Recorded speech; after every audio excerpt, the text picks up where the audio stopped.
بسم الله الرحمن الرحيم. Voltaire, il est le défenseur des libertés et l'initiateur des révolutions. L'influence de ses idées ne s'est pas limitée à la seule France, mais s'est étendue et s'est répandue dans de nombreuses régions du monde.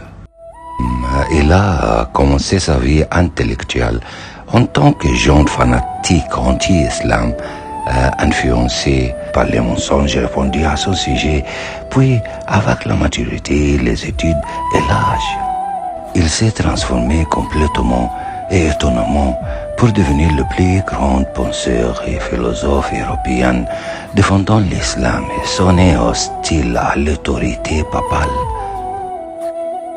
au contrôle des ecclésiastiques, à leur fanatisme contre l'islam et à la propagation délibérée d'une image fausse et déformée de celui-ci.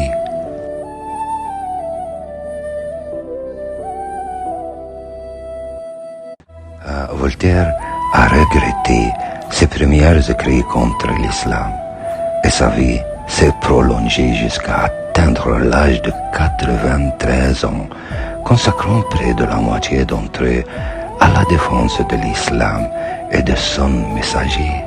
Avec toute la bonne logique et la puissance de pensée dont il disposait, et il est mort dans cet état. Voltaire a écrit son livre « Les mœurs et l'esprit des nations » en 1756, dans lequel il fait l'éloge de l'islam et fait l'éloge de Mohammed et du Coran. L'historien français Jean Tolland dit, à cette époque, il est devenu clair que Voltaire était devenu fasciné et amoureux du prophète de l'islam Mohammed, et qu'il était même devenu un champion d'une tolérance islamique qui contredisait le fanatisme chrétien. Ou dit Voltaire, le maître du christianisme qui vivait de l'humilité et la paix, prêchait le pardon des péchés. Mais sa religion tolérante a été transformée par notre violence en la religion la plus intolérante et la plus barbare.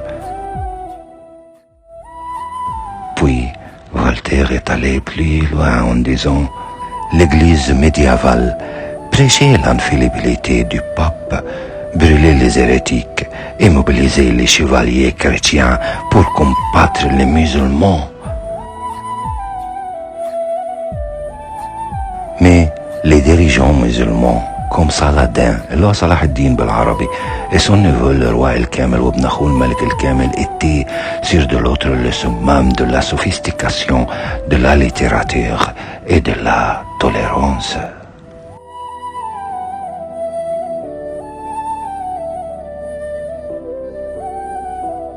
L'historien français Jean Tolland ajoute, ainsi, Voltaire utilise l'islam pour attaquer les fondements chrétiens de la culture européenne, fait l'éloge de l'islam et de l'Empire ottoman et présente la tolérance islamique comme un modèle qui devrait inspirer les dirigeants européens. Il est donc en quelque sorte considéré le fondateur du gauchisme islamique français.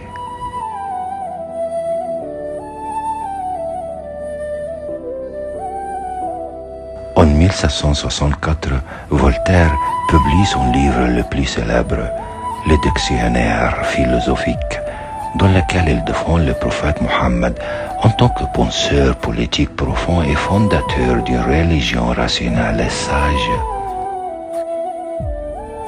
Certains historiens disent, si les ennemis de l'islam avaient une langue francophone pour se moquer de lui et l'accuser de fanatisme, cette langue ne ressemblerait en rien à Voltaire aux premiers jours de sa vie. Si l'islam avait une langue francophone avec laquelle il se défendrait, diffuserait ses principes et affronterait tout ce qui tentait de lui nuire avec une argumentation intelligente, une logique brillante et une analyse philosophique et historique, elle ne sera certainement autre que Voltaire dans ces dernières années. Lors de prochaine rencontre, Inch'Allah, je vous lirai les plus belles phrases de Voltaire sur l'islam, qu'il a consignées dans plusieurs de ses livres importants, tels que Essai sur les mœurs et l'esprit des nations, le dictionnaire philosophique. À suivre, Saïd Idriss.